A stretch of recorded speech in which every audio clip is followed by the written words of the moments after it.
listening to the Art of Homeschooling podcast, where we help parents cultivate creativity and connection at home. I'm your host, Jean Miller, and here on this podcast, you'll find stories and inspiration to bring you the confidence you need to make homeschooling work for your family. Let's begin.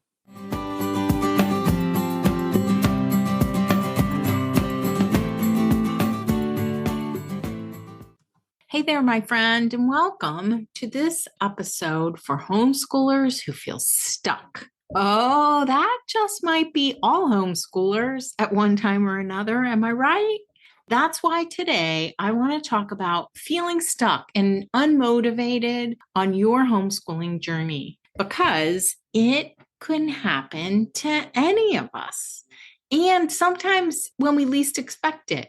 But before we get there, let me ask you a question. Here's what I want you to just think about for a moment. What does feeling stuck look like for you? Here's what it looked like for me.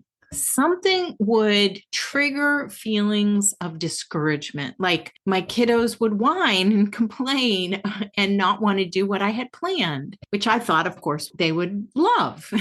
Or I'd have nothing planned at all for the week and not even know where to begin. So I'd do nothing. Or I'd feel behind in what I had planned and see no way to catch up and get it all in. So I'd just freeze, losing any creativity or decision-making capacity at all. And no matter which of these scenarios started the spiral, I'd get stuck in these spinning thoughts of feeling inadequate, feeling less than, feeling like I can't do this, feeling like what's wrong with me, all those feelings. That's how I would feel as a homeschooler. And that doesn't really help us gain much motivation, does it? How about you? Can you relate to any of those scenarios? Or perhaps feeling stuck looks different for you? Just think about that for a moment. What are you thinking and feeling when you're stuck or unmotivated? Well, today, my friend, I'm here to help you get unstuck. So let's dive into 5 ways you can find the peace that is available to you right now. Number 1, identify the trigger. So first off, let's identify what's triggering you. Feeling stuck and unmotivated can happen to anyone at any time. Like I said, it can be really challenging to stay focused and engaged when you've taken on the responsibility for your child's education. You may feel like you're not making progress or you're not doing it right. And the best place to start moving forward is to name what's holding you back. Give it a name. Can you identify any trigger thoughts that started this? We often tend to blame other people or our circumstances for our feelings, when the truth is our own thoughts cause our feelings. So if you can identify the trigger and then the thoughts making you feel stuck, you can intentionally choose more motivating thoughts to help you feel like you're making progress, even if it's in baby steps. Here's an example. If you planned a map drawing activity to go with your geography lesson and your child moans and complains, so instead of thinking, this always happens, what's wrong with my child? Or even, what's wrong with me? Maybe try on this thought. I can think of other ways to make this work, because we can. There are always other ideas we can try. And then maybe try making a map outside in the dirt in your yard, or try drawing it with chalk on the driveway or on a chalkboard. Try painting it with watercolor paint. Number 2, break the monotony. Now, I know we talk a lot about rhythm. I share about rhythm. I have a free resource for you about rhythm. And it's really important for all of us to know what to expect. What's the flow of the day going to look like? But just consider for a moment that one way to overcome feeling stuck is to break up the monotony of your daily routine. You could try changing your environment by taking your homeschooling outside, or rearrange your study area to create a more inspiring space. You could also switch up the routine by incorporating new subjects or bringing in an element of surprise. That is one of my favorite things to do, to bring in an element of surprise just to keep things fresh and exciting. I know that oftentimes when I'm bored, my brain interprets that stagnancy as a permanent problem. But if I change things up just a little bit with a little refresh, I can begin to gain some momentum. Because sometimes we need to mix things up a little bit just to awaken some new energy for learning. Number 3, find inspiration. Another way to stay motivated is to find inspiration from others. Reach out to homeschooling communities, join online groups or forums, or listen to podcasts like this one, and read blogs from other homeschoolers. Seeing and hearing about the successes and even the challenges of others can be a great motivator and help you realize that you're not alone in this journey.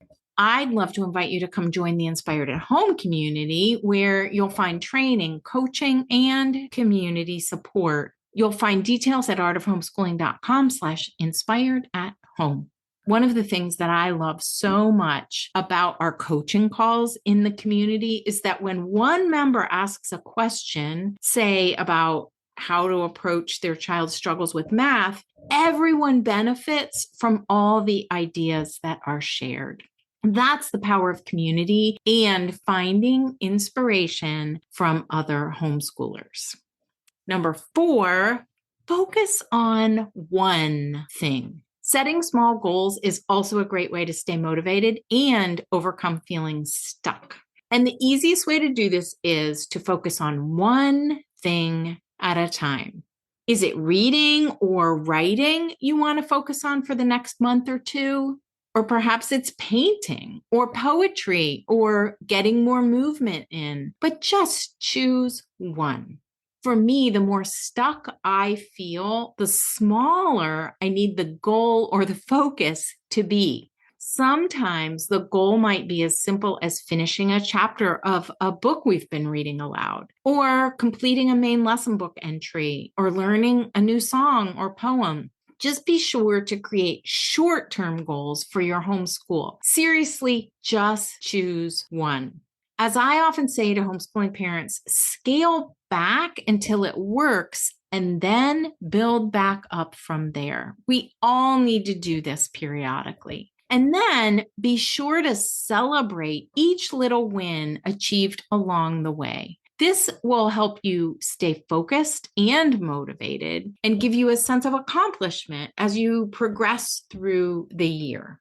All right, our last one, number 5, celebrate what you have done. As I'm recording this episode, it's the beginning of April, and I hear from so many homeschoolers at this time of year about their concerns that the homeschool year is coming to a close, and they haven't finished everything yet.